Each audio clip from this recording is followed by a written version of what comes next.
Welcome to Pindar Poetry. We hope you learned something new.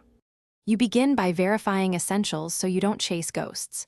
First, power cycle the router and your device. Wait 30 seconds between off and on to clear transient faults. While it reboots, open settings and note your Wi-Fi network name and saved passwords. Make sure mobile hotspot is allowed in system settings. If not, enable it now. Once done, connect the device to the router using the correct SSID and password to test basic link layer connectivity before deeper troubleshooting. You'll run targeted resets and diagnostics next to isolate software issues. Forget the network on the device, then re-add it explicitly with the right security mode. Mismatched encryption stops authentication.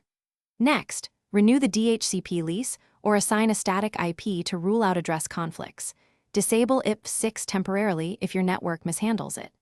Inspect router logs and firmware. Outdated firmware or buggy OS builds commonly break hotspots. Apply updates, reboot both systems, and retest. That usually resolves stack level and compatibility failure. You complete the repair with conservative last resort actions and a fallback plan.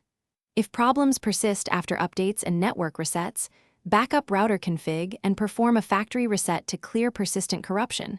Reapply secure settings afterward.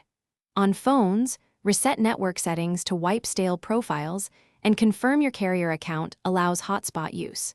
If the hotspot still fails, switch to USB tethering or an inexpensive travel router to restore connectivity immediately.